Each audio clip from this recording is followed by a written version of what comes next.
दोस्तों, भारत की सुर कोकिला लता मंगेशकर, जिनका निधन 6 फरवरी को मुंबई के एक हॉस्पिटल में हुआ। लता मंगेशकर भारत की सबसे प्रतिष्ठित कलाकारों में से एक थी, जिन्होंने कई फिल्मी और गैर फिल्मी यादगार गीत गाए। दुनिया भर में लता मंगेशकर के करोड़ों प्रशंसक हैं, जो लता मंगेशकर को मां सरस्वती का अवतार मानते हैं, जिन्होंने अपने जीवन में हजारों से भी ज्यादा गाने गाए। लता मंगेशकर ने मुख्य रूप से हिंदी, मराठी और बंगाली भाषा में गीत गाए। इन्होंने लगभग हर विषय पर और हर महान पुरुष पर गीत गाए, लेकिन लता मंगेशकर ने अपने जीवन में कभी भी डॉक्टर अंबेडकर के बारे में एक भी गाना नहीं गाया। आखिर क्या कारण था कि अंबेडकर के बारे में लता मंगेशकर ने एक भी गाना नहीं गाया? क्या लता मंगेशकर अंबेडकर जी से नफरत करती थी? क्या लता मंगेशकर की अंबेडकर जी से कोई वास्तविक दुश्मनी थी, या फिर वो धर्म सापेक्ष थी, धर्म निरपेक्ष नहीं? आखिर क्या कारण था कि लता मंगेशकर ने अपने जीवन काल में हजारों गाने गाने के बावजूद भी दुनिया के सबसे बड़े महापुरुष अंबेडकर जी का एक भी गाना नहीं गाया?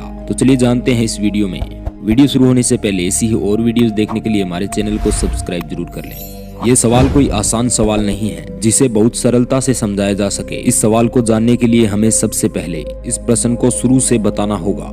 14 अप्रैल 2020 जब डॉक्टर अंबेडकर जी की 129वीं जयंती पर मंगलवार को महान गायिका लता मंगेशकर ने उन्हें याद किया। लता मंगेशकर ने उस पल को याद किया जब वह भारत के संविधान निर्माता डॉक्टर अंबेडकर जी से मिली थी, और अंबेडकर जी की 129वीं जयंती पर उन्होंने डॉक्टर अंबेडकर को श्रद्धांजलि अर्पित की। इससे हमें एक कड़ी मिल जाती है कि लता मंगेशकर अंबेडकर जी से प्रत्यक्ष रूप से मिल चुकी थी, और बाद में लता मंगेशकर ने अंबेडकर जी को श्रद्धांजलि अर्पित की और अंबेडकर जी के विषय में 2 शब्द कहती है कि मैं ऐसे महामानव को कोटि कोटि नमन करती हूँ, और कहा कि मैं उन्हें प्रत्यक्ष रूप से मिल चुकी थी, ये मेरा सौभाग्य था। लता मंगेशकर के अंबेडकर जी के प्रति ऐसे विचारों को देखने के बाद ये पता चलता है कि लता मंगेशकर अंबेडकर जी की काफी इज्जत भी करती थी। अब दूसरी कड़ी पर गौर करते हैं। जब लता मंगेशकर इतनी बड़ी गायिका थी और उन्होंने कई हजारों गाने भी गाए और वो अंबेडकर जी की काफी रिस्पेक्ट भी करती थी, लेकिन इसके बावजूद भी अंबेडकर जी का उन्होंने एक भी गाना नहीं गाया। कुछ लोगों का तो ये भी मानना है कि अगर लता मंगेशकर अंबेडकर जी के बारे में एक भी गाना गा देती तो वो आज जितनी पॉपुलर है उससे कई गुना ज्यादा आज के समय में पॉपुलर होती। तो चलिए दोस्तों,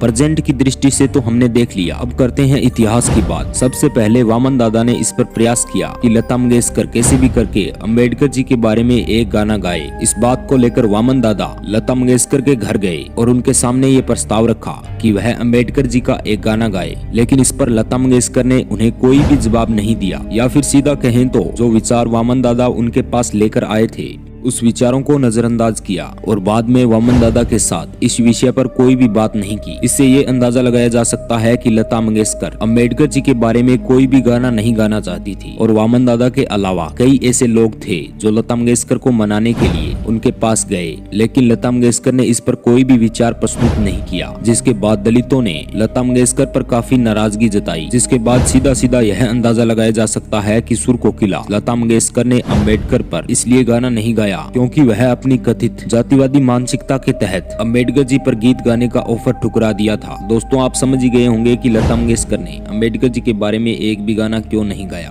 तो दोस्तों, आज के लिए बस इतना ही।